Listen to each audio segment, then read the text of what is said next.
Albert Schweitzer, a Nobel Peace Prize holder, once said that soldiers' graves are the greatest preachers of peace. Behind me is the final resting place of 11,850 German soldiers who fell during the Second World War.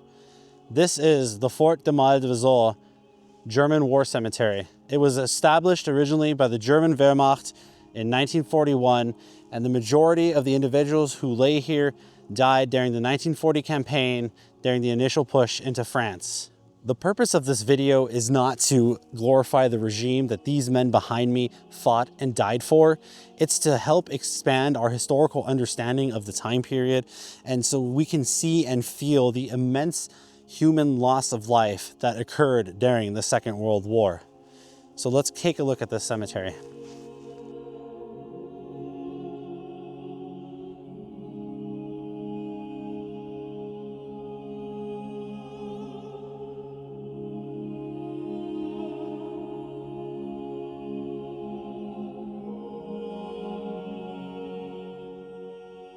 Around 11,850 German soldiers from the Second World War are buried here at Fort-de-Malmaison.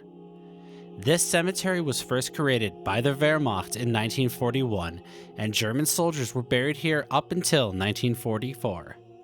After the war, the French burial service brought more German dead here, and under the Franco-German War Graves Agreement, this became a permanent German military cemetery. In 1960, the Volksbund began reburying around 6,800 German soldiers here from scattered graves and smaller cemeteries across several parts of France. The cemetery was officially opened on the 21st of August, 1965. What makes this cemetery different is the ground it stands on. It lies near the old ruins of the Fort de La Malmaison on the same high ground.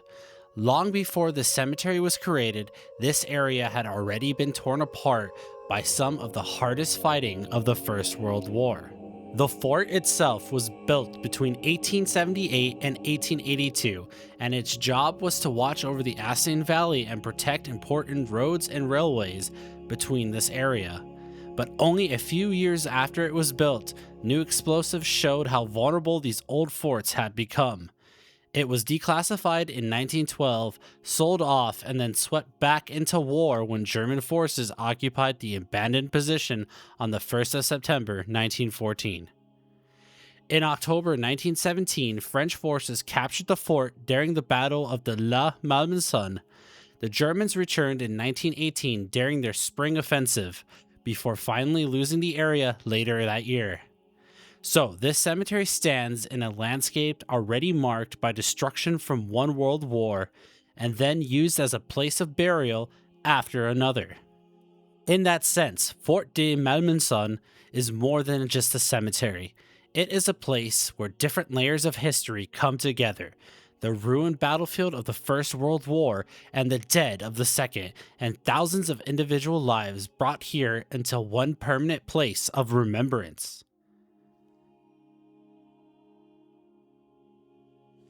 So this cemetery here is located along the Chemin des Dames road, which was a focal point during the First World War, because this is where the front was, and it saw brutal and devastating fighting during that conflict. In 1941, what was then known as the German Wehrmacht War Graves Commission established this cemetery here, getting its name from a nearby fort. Soldiers who fell in the 1940 campaign that pushed into France. And later in the 1960s, it was expanded to also include war dead from other cemeteries to be consolidated here.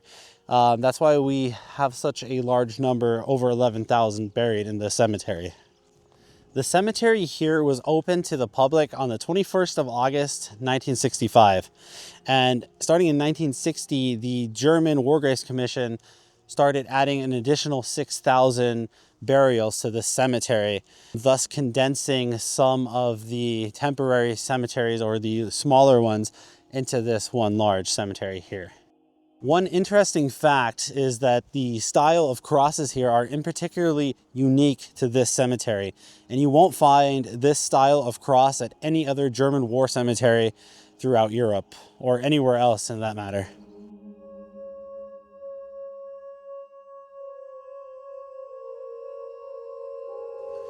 So in some of the other videos I've done on this trip, I've made the point that the German war cemeteries are very unique, as in no cemetery looks like the other. They all have their own unique qualities about them. And it's the same with this Second World War cemetery here. For example, the crosses are unique to the cemetery. The layout is very different from the other ones that we've experienced, especially if you compare the First and Second World War cemeteries. They all have their own different qualities or uniqueness about them. As you walk the rows of the crosses and you take a look at them, sometimes you'll notice that they have an extra personal touch to them because somebody, maybe a family member or a relative, came and put an extra stone or some kind of literature or something about that person. And here we have an example of that. Here we have the grave of Andreas Brüm. And here at the bottom, somebody laid a heart with his picture on it saying, Andreas Brüm aus Kalkreuth. I know nothing about this person other than he was born on the 17th of April, 1915, and he fell on the 11th of June, 1940. Other than that, other than the information provided, nothing is known about this individual. Or it adds a personal touch. It gives us a picture to the name.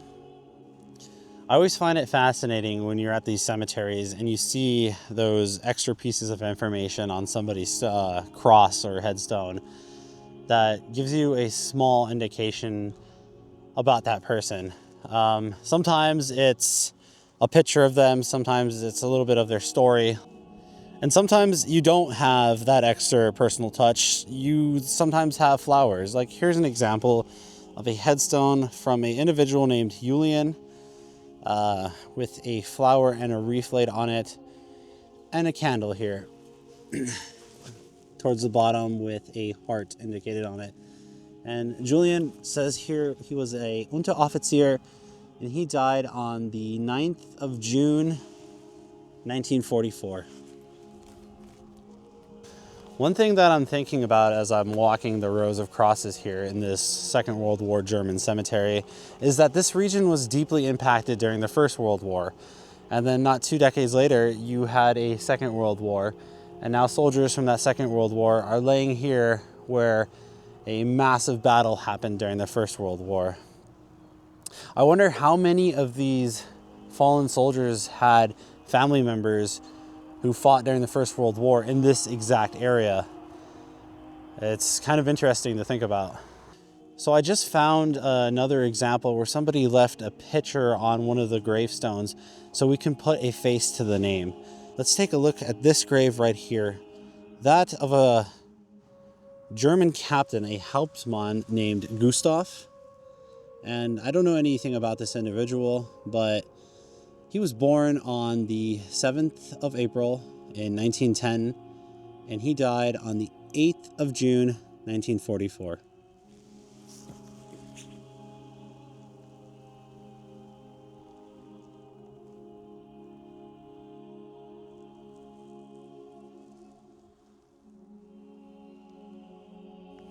So one cross that drew my attention was this one over here with the poppy wreath hanging on it. The poppy is normally associated and used by the British to represent their fallen soldiers. This is the grave of Edward Grabkowski. He was a German soldier with the rank of Gefreiter. He was born on the 12th of August, 1912, and he fell on the 20th of August, 1944. His remains are buried here at Fort-de-Malmaison German War Cemetery. I have no idea why this German soldier has the poppy wreath hanging on his cross or what his significance is. However, if you guys know anything about him, please share it in the comments so we can learn about it. So I just found another example where somebody was able to put a face to the name on the cross. Here, let's go to the grave of this individual named Ferdinand. So here we are at the grave of Ferdinand. He was born on the 11th of June, 1922, and he was killed on the 6th of July, 1944. And somebody hung his picture right here, and it's not very good quality right now, but we can see his face. This is the individual who is buried here under this cross. And I don't know how well you guys can see it on the camera. It looks like it's been here for quite a time, so it's quite old and the picture has faded.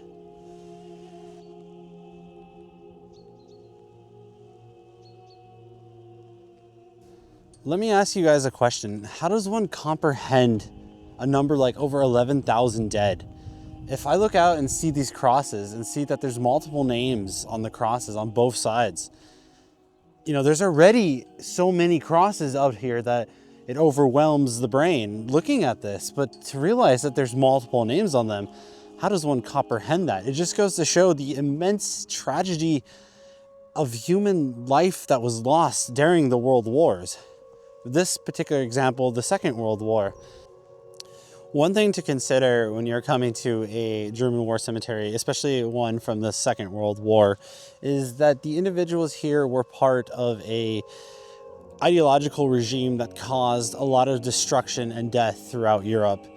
And the question is, how do you remember the dead who fought in that army without glorifying the past?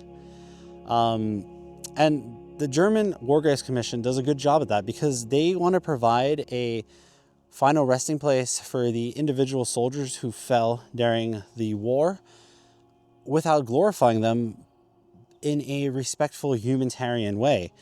And that's what this place is. It's a place to remember the dead without glorifying the regime that they fought for. And it's important to come to places like that, like this, not only to read the names of the individual soldiers, but as I mentioned earlier, the graves of the soldiers are the best preachers of peace. And hopefully people can come to places like this and see the impact it had on humanity and hopefully avoid the mistakes of the past so we can build a better future. If you think it's important to maintain cemeteries like this, consider looking into the German War Graves Commission and giving a small donation because it goes a long way. And they're a donation-based organization that takes care of German war graves throughout the entire world. Hey, my name is Danny. I'm head of communications of the Volksbund. I'm standing here at the German cemetery in Fort-de-Malmaison. This is a Second World War cemetery. All the casualties interred here died either during the attack on France or while the Wehrmacht retreated back after the Allied landings in 1944 in Normandy.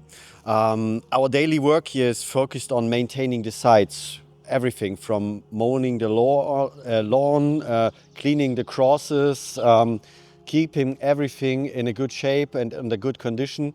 We get funding from the German government to do it, but most of the money we use for our daily operations is provided by private donations and membership fees of the Volksbund. And what our work makes a little bit special, we have a huge emphasis on remembrance culture and civic historic education. So we use these sites as learning sites, especially for younger audiences who don't have any first-hand accounts or first-hand experience with war and violence. And we try to tell them about what war really means. And we use these sites as learning sites for these younger people to meet here, learn about the past and forge a better future. And that brings us to an end of today's video at Fort-de-Malmaison German War Cemetery in the Jean-du-Dam region of France. Unfortunately, this was an unplanned visit, so I didn't have the biographies and the individual stories planned that I normally have when I come to cemeteries like this, where I try to put a face to the name and we can learn a little bit about their individual stories. But I hope that you found that today's video added some historical and educational value. And if you liked the video, then subscribe to the channel, leave a like on this video, and check out some of the other cemetery videos that I've done on this trip or older ones. For example, when I went to the Sandweiler German War Cemetery in Luxembourg, or the American cemetery in Luxembourg as well. And thank you for watching, and I'll see you guys in the next video so we can continue learning together. Thank you, and I appreciate your time.